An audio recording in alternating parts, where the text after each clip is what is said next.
Archsaint. Righteous ponage. Greetings to thee, Archsaint here, and in this video we're back in Tabletop Simulator. I'm going to show you another game I made called Ambassadors of Light. Alright, well here we go. I used the game room background from the workshop. I just thought it was really cool. I used the clean version. The other version had like pizza and soda and whatnot. There's also booze laying around too. I didn't like that. So the clean version works very nicely. And so here's the map, and this is all the components that you need to play, which doesn't look like too much, but there's actually quite a bit. And the rule books on each side. So Ambassadors of Light is a 2 to 8 cooperative board game. So everybody plays the role of a faithful saint, and the objective is to place a light stronghold on each numbered region. And if you can do that, you win the game. And so these are the saints. The 6 main saints right here, and then you have 2 expansion saints. The game must be played with all 6. And so if, say, it's just a 2-player game, then one person would control 3 and the other person would control the other 3, and you would work together to conquer the board.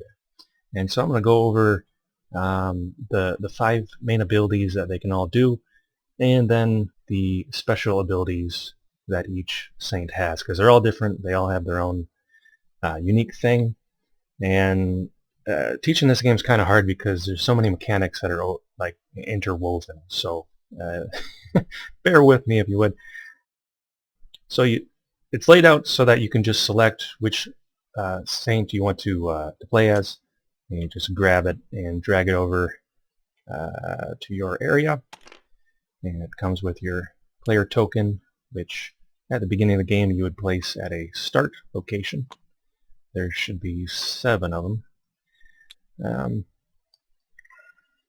So let me, for ease of use, I shall bring all of these tokens closer. So each saint has 5 different abilities they can use on their card. Each ability costs 1 action point, and you can have 2 action points on your turn. So you can do 2 things every turn. And so first thing you can do is travel, and what travel does is it moves you to an adjacent region. So that would be 1 action point, and then that would be another one, and that would pretty much be your turn if you just wanted to move twice. So the next ability you can do is Preach, and what Preach does is if you're in a region with a darkness token, it will remove the darkness token.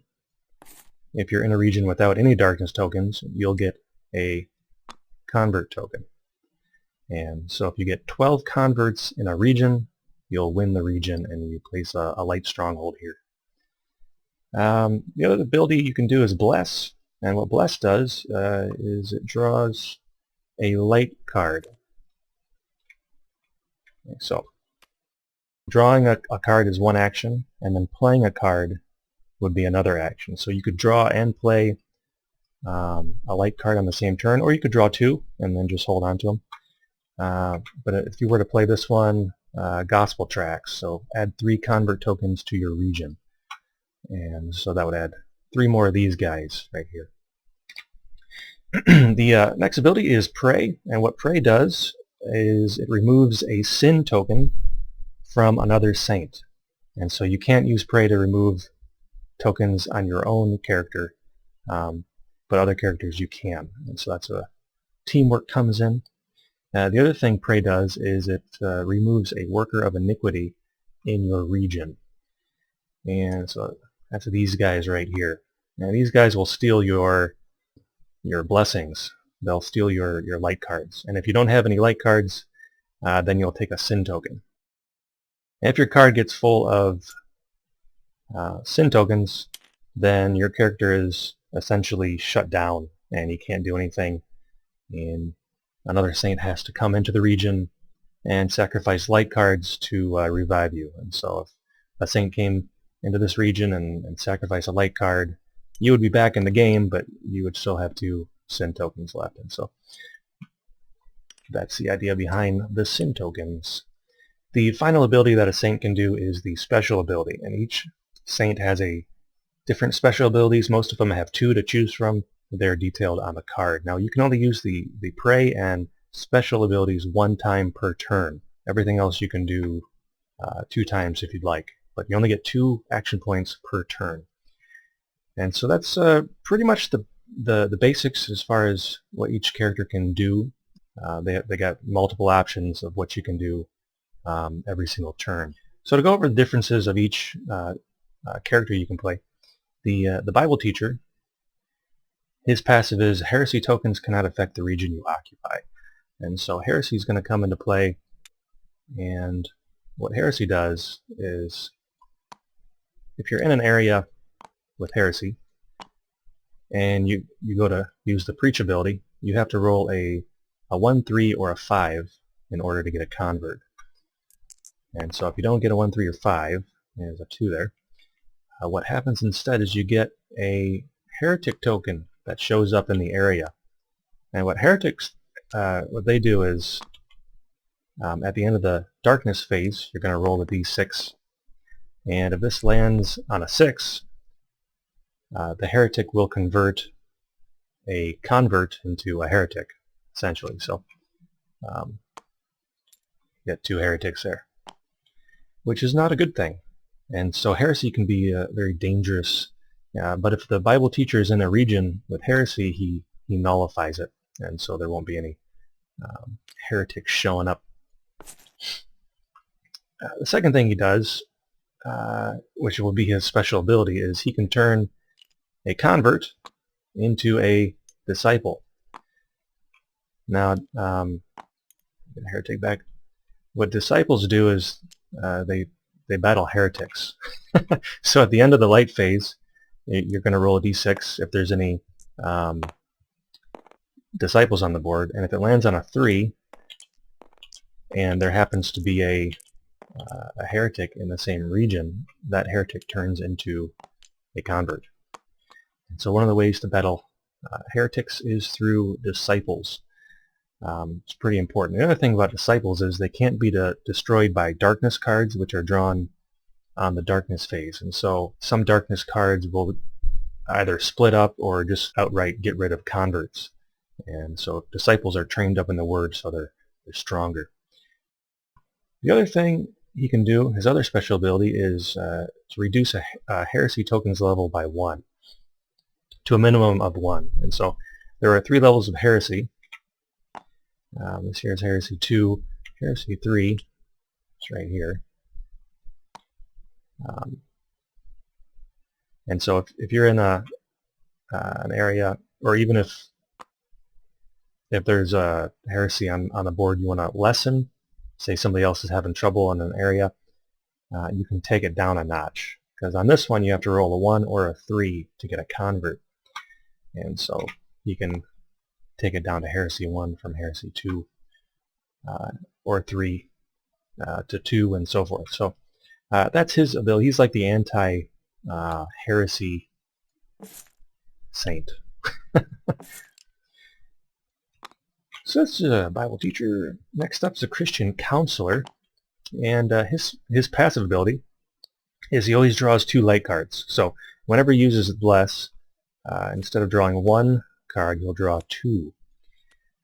And his special ability, one of them, is he can dispense his light cards to saints anywhere on the board. So normally you would have to be in the same region to give your light cards to another saint. But if he's over here, he can just give this guy one of his light cards. And there are specific light cards that only specific saints can use. So that's a very useful special ability. His other special ability is he can play 2 light cards from his hand, and so he's able to play 2 of these at once. And so he can basically draw and play more light cards than any other saint. He's like the card saint. Pretty straightforward in that regard, but there's a lot of strategy to the light cards. Next up, we got the church planter. And he does what his name says, but first to his passive ability, is, I'll bring the other tokens over. His passive ability is he can use travel one time on his turn for free. So he could just travel over here and still have 2 action points to use, which means that he can travel more than any other saint per turn. So he can travel up to 3 regions if all he does is travel. And so that lets him get to areas where he's able to plant churches, which leads me to his special ability, which he exchanges 4 convert or disciple tokens in a region for a church token. And so a church counts as 4 converts for the purpose of winning the region. But what a church does is it prevents heresy tokens from being placed in the region. And it also prevents darkness tokens from being placed in the region on the darkness phase. So they're pretty important. His other special ability is he's able to move convert and disciple tokens in his region to adjacent regions. So say he's here, and well, let's say it's more like this. Yeah. And say he's like, well, if there's 2 more converts over here, he can start a church. And so he'll move these over to this region, and then maybe he'll move for free, and then he'll use a special ability and then plant a church. And so there's a lot of stuff this guy does, a lot of strategy around him. So there's a church planter. Next up we got the prayer warrior. And the prayer warrior, his passive ability is that he can use the pray ability 2 times in a round. So he can pray more than any other saint, so he can essentially remove 2 sin tokens from other players. Another thing he can do is the prayer ability can remove workers of iniquity that are in other regions. So normally the worker of iniquity has to be in your region for you to remove it, but the prayer warrior has stronger prayers. And so if this guy's troubled, or maybe there's multiple workers of iniquity that show up, the prayer warrior can really take him out. And his other special ability is he can move a saint to a region occupied by another saint or church. So he could essentially teleport him over here, or even over here to the Christian counselor. And so he's really nifty because the board's kind of big and you start off spread out, and so he can really put people where they need to be in a pinch. And so that's a prayer warrior. All right, next up we got the soul winner. And the soul winner's passive is when he uses the preach ability, instead of gaining 1 convert, he gains 2. And so he can really get a lot of converts. If he does nothing more than preach, he can win an entire region in 3 turns. So it's very useful, very vital to winning the game. His special ability is he can use the preach ability in any region occupied by a saint. And so if this guy here, the church planter, is over here, and if he gets 2 more converts, he could plant a church, and so the soul winner could use the preach ability there. Now this guy can exchange these for a church. So there's some teamwork involved in that. Or if somebody's close to just winning a region, he can help out from a distance. Then the other thing a soul winner can do is he can convert a heretic or a worker of iniquity into a convert. And so normally the only way to deal with heretics is light cards or disciples, but the soul winner can win them, make him a convert. Same thing with worker of iniquity. So instead of using the pray ability to get rid of this guy, you can win him to the Lord, which helps win the region a lot faster. So that's pretty much the soul winner. And next up we got the street preacher. And the street preacher, what he does, there's going to be a lot of these darkness tokens, so There we go. The Street Preacher's passive ability is when he uses the Preach ability, instead of removing 1 darkness token, he removes 2. And so he's kind of the anti-darkness guy. He goes around removing darkness tokens as they accumulate. His special ability is he destroys a darkness stronghold, which is one of these. Which is, if you get 3 of these in a region, you lose the region. It's done. So his special ability is he destroys a darkness stronghold. This is very, very important. His other special ability is he can move darkness tokens in a region to any adjacent regions. And so if, say, this region here, on the next phase, it's going to get another darkness token, and it's going to turn into a darkness stronghold. What he could do is just scatter them and make it take longer for that to happen, or if he's near a region that's not numbered, he could basically dump them in here, and that would destroy all of them. And so he's really good at getting rid of darkness, keeping darkness in check. And there's going to be darkness all over the board, so you're really going to need him to help out. So that's the main ones. The let's see, the expansion saints, and these will make the game a little easier. The Armorbearer, he's unique in that he can't use the travel ability, and he also has 4 areas for sin tokens, so he can take more sin than the other saints. And his passive ability is he starts in a region with another saint, and that saint becomes the Armorbearer's dedicated saint. And so his passive ability is wherever this saint moves, he automatically moves with that saint. He's like pretty much the helper to one of the other saints. His other passive ability, because he's got 2, is that any negative effects that his designated saint takes, it goes right to him. And so he kind of bears the brunt of the ministry, if you will, and he takes a lot of the hit. And so if your designated saint would take a sin token, it would go right to you. And so there's that. And his special ability is he can either designate another saint, and so he could change saints. You could go with the Soul Winner, and whenever the Soul Winner moved, you could go with him.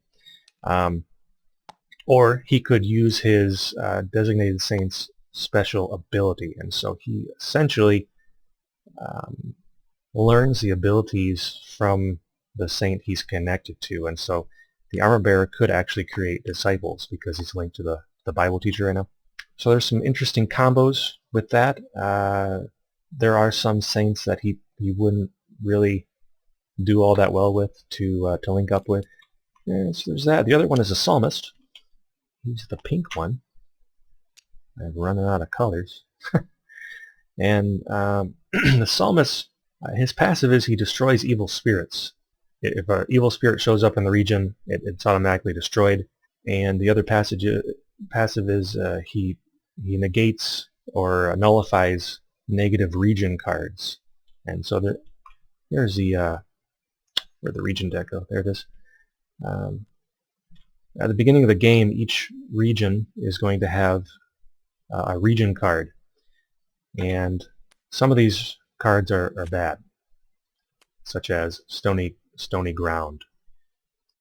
Stony ground is you only gain a convert when rolling an odd number, and so whenever you go to preach, you're going to have to roll a d6, and unless it's an odd number, you don't get anything. And so these can be really devastating and hindering to winning a region. And so if the psalmist is there, it just nullifies the thing, and you just play the region as normal.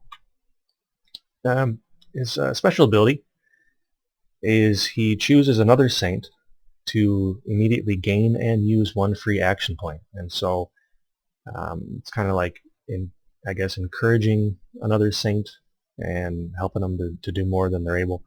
So if say the Bible teacher just went, the psalmist could just give Bible teacher another free action point, and even though it's not his turn, and to do something. And so you take turns in order, and sometimes somebody wants to do something that they're going to have to wait next round, and the psalmist can solve that with a special ability. So yeah, those are all the different saints you can play. Again, these 6 right here must be played, or the game is, I think, probably unbeatable. And then these are just if you want the game to be, I guess, a little easier, or if you got more than 6 players, you could, I guess, in a 2-player game, each control 4. Okay, so I'll show you how the game board is set up, and then kind of go from there. Okay, this is how the game board will be set up initially. Each player is going to put their saint token on a start region, and each saint has to be in their own start region. You can't have 2 in one, unless you're playing the Armorbearer, but we're just doing the 6 main here. And so at the beginning of your turn, you're going to flip over the region card and see what that says. So this is a good ground, which means it plays as normal. So you're going to remove that from the board and play the region as normal. Each region has 1 darkness token at the beginning, and so you could say preach that one away and then win a convert, and then it'll move on to the next one in line. And so for the Christian counselor, sin rain. So every round you remain in this region, you have to roll a d6. You receive 1 sin token if it lands on a 6. And so, and he's good. Okay, then you play the region as normal. And so you flip all these over. Most of the region cards are good ground. There are a few that switch things up, though. There's 27 region cards, so every time you play should be different. And then once everybody has their turn, what you're going to do is put a darkness token in every region that doesn't have a saint or a church or a light stronghold. And so you would put darkness tokens here, and not there because there's a saint, and so forth. And so when a region gets 4 darkness tokens, it gets a light strong, or a darkness stronghold. And 3 of these, and the region is lost. And so you're trying to win each region and keep darkness down in each region, and so on and so forth. And then once you do that with the darkness tokens, you're going to draw from the darkness deck, and that's going to have an effect that's going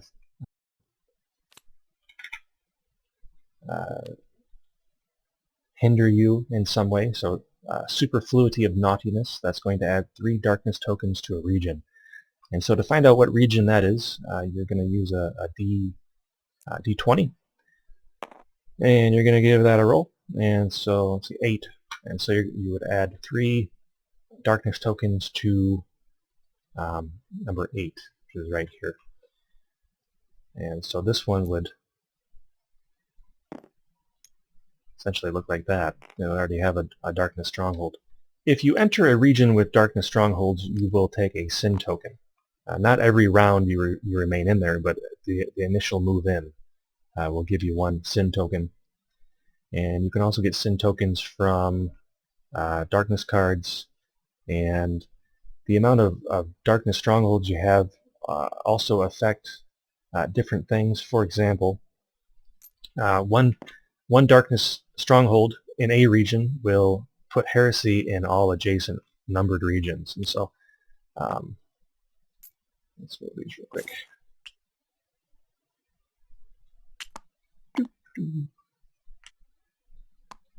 It would look like that.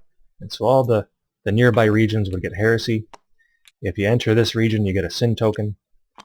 And if this ever gets to 2 darkness strongholds, then the adjacent numbered regions become heresy 2, and then, so forth. You would break out the 3s if there's 3 darkness strongholds. And so if there's, the other effect is if there's 2 darkness strongholds, you're going to get a worker of iniquity in there. So that's going to, whoops, there it is. So you would take 2, if you enter this region, you would take 2 sins, and then if you don't have a light card to sacrifice, then you're going to take another sin and you're going to be out. And so if there's 3 darkness strongholds, it's going to spawn an evil spirit. And I got these from like a D&D pack. It's just an angel.